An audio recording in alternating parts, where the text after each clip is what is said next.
Voy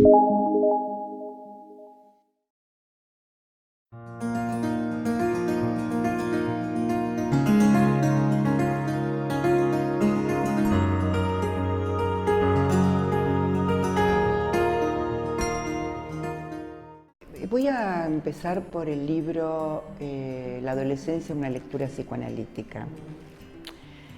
Es un libro que es el efecto o el producto de encuentros que teníamos con Enrique Millán, que ambos atendíamos a adolescentes. Ese libro, hablo de la época de los años 70 y pico. Nos reuníamos una vez por semana, grabábamos lo que hablábamos, lo desgrabamos y de ahí surgió el libro. Ambos atendíamos a adolescentes, además de atender a adultos, parejas, y nos dimos cuenta que no había bibliografía, por lo menos lacaniana, en ese momento. Bueno, en general teníamos en esa época teníamos pocos libros, seminarios que llegaban a Buenos Aires de Lacan, pero que había muy poca bibliografía respecto de lo que es la adolescencia en particular. Y que había, salvo las que habíamos estudiado en la facultad, que pertenecían a la psicología evolutiva.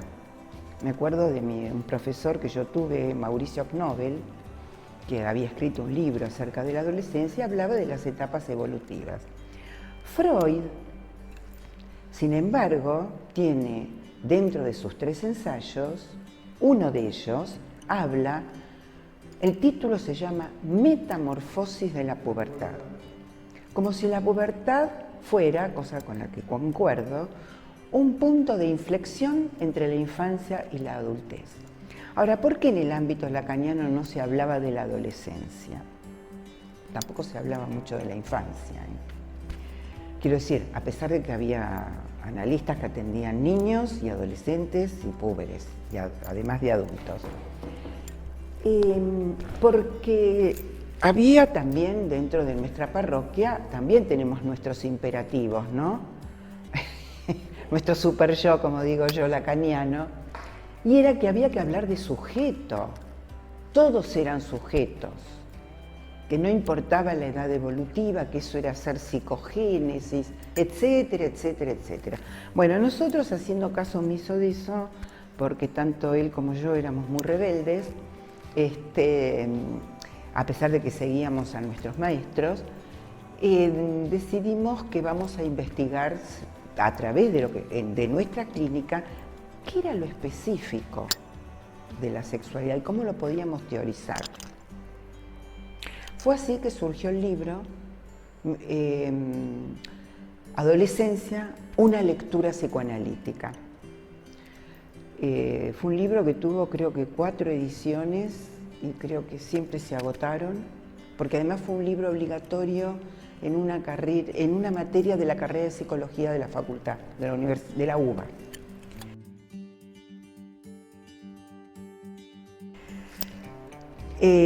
Bueno, allí, apoyándonos en los pocos textos que teníamos de Lacan y en lo que Freud afirma en Metamorfosis de la pubertad, sosteníamos que y yo lo sigo sosteniendo, que la pubertad no es que sea un momento exclusivamente evolutivo o de desarrollo, sino que la irrupción pulsional y los cambios del cuerpo que se producen en ese momento de la vida de un sujeto hacen que todo lo que tiene que ver con el anudamiento que podía haber desde la infancia, con la latencia antes de la pubertad, estallan todos los registros. Hay algo de lo real del cuerpo en la pubertad que hace que el imaginario ya no funcione como tal.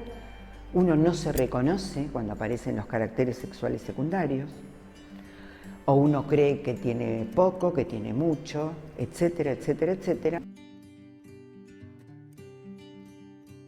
En ese libro hay un artículo que yo escribí que se llama La jerga de los adolescentes, uno de los capítulos, que los adolescentes crean neologismos para poder pertenecer, que además los comparten con sus pares, para poder pertenecer a la tribu, ya que no encuentran en los adultos, llámense padres u otros, pero adultos, un reconocimiento de esos cambios corporales. Lacan decía que en la especularidad, en el estadio del espejo, cuando un bebé tempranamente se mira en el espejo, él ve que hay otro. Ahora, para que la imagen pueda producirse como tal, la imagen del yo sería, tiene que haber una mirada del otro, una terceridad que constate esa imagen. Bueno, en la pubertad, como tiempo constitutivo, es otro tiempo constitutivo de la subjetividad, también tiene que haber otros que constaten, y en general, más que constatar, o se horrorizan, o miran, no tienen respuesta, porque para ellos también, para los padres, es angustiante ver el cambio corporal de los hijos. No es que se aceptan fácilmente. Tal vez hoy, con tanto machaque psicológico que hay, lo hacen, ¿no? Pero es ficticio.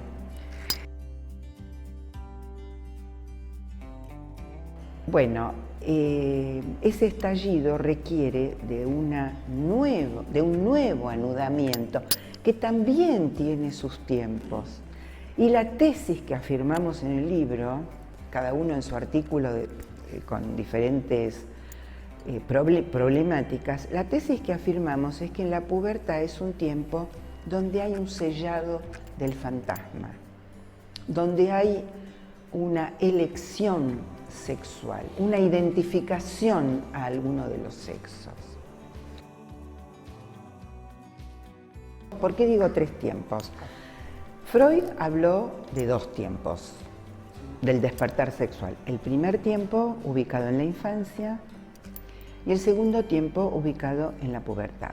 Muy tempranamente desde mi propia práctica, no solo por el análisis con adolescentes, sino por el análisis con adultos que yo llamo de la edad media. ¿Edad media? No, que son de la edad media de la vida, 50 para arriba, por poner un número. Remitían parte de sus síntomas, o asociaban parte de sus síntomas, o de sus inhibiciones sobre todo, con la pubertad, con el segundo despertar sexual.